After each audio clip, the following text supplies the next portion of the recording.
দাবি হচ্ছে প্রত্যেকটা যারা আন্দোলনে অংশগ্রহণ করেছে প্রত্যেকটা গোষ্ঠীর কিছু স্বার্থ আছে, এই স্বার্থকে আপনাদের রক্ষা করতে হবে। তারপরও আমরা শুধুমাত্র জুলুমের বিরুদ্ধে প্রাইভেটের শিক্ষার্থীরা এবং কওমি মাদ্রাসার শিক্ষার্থীরা আমরা আন্দোলনে নেমেছিলাম। এবং যাত্রাবাড়িতে আপনারা সবাই জানেন, মোহাম্মদপুরে হচ্ছে শুধু দাড়ি টুপি হুজুরদের আন্দোলন ছিল, কারণ এখানে মাদ্রাসা বেশি। আমরা আলহামদুলিল্লাহ প্রত্যেক দিন, বিশেষ করে 15 তারিখের পর থেকে যেদিন ঢাকা বিশ্ববিদ্যালয়ে মানে আমাদের শিক্ষার্থীরা আক্রমণের শিকার হয়, এরপর প্রত্যেক দিন আন্দোলনে নেমেছি।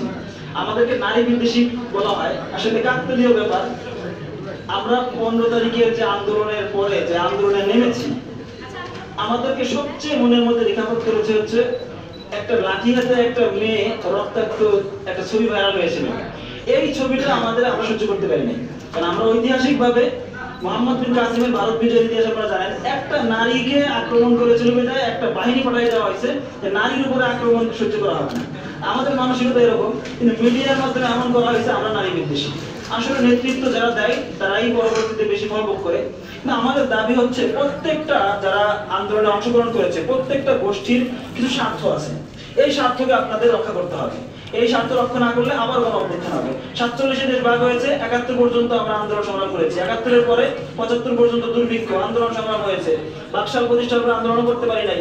75 পর থেকে 2টা সেনা অভ্যুত্থান হলো, এরপরে মেজর জিয়া রাহিমাহুল্লাহ তাআলা উনি দেশের জন্য খুব ভালো করেছিলেন, উনি 80 পর্যন্ত থাকলেন। এরপরে এরশাদ আসলো, এরশাদের পরে আবার আন্দোলন সংগ্রাম 90 পর্যন্ত, 90-এর পরে নির্বাচন হলো, 96 পর্যন্ত আন্দোলন কেয়ারটেকারের জন্য, 96 থেকে 2002 পর্যন্ত আবার আন্দোলন, 2002 থেকে বিএনপি সরকার আসলো, 4 দলীয় ঐক্য জোট আসলো, আবার আন্দোলন।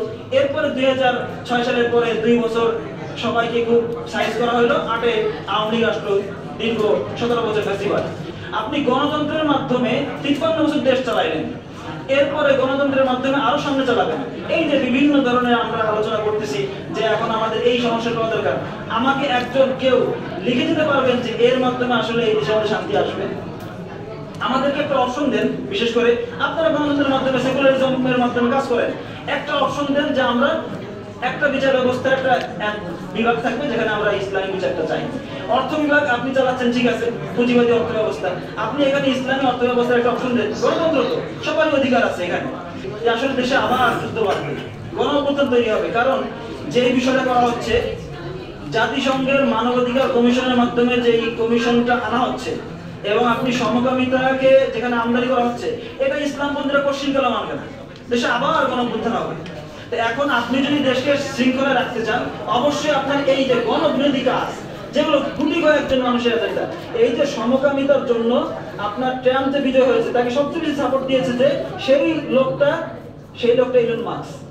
এই জন্য এই সমস্ত বিষয় যেগুলো হচ্ছে আমাদের ধর্মের বিরুদ্ধে, সংস্কৃতির বিরুদ্ধে, দেশ বিরুদ্ধে, এইগুলো আপনারা যদি বাস্তবায়ন করেন এই যে তাহলে আবার দেখা যাবে দেশের মধ্যে বিশৃঙ্খলা হবে।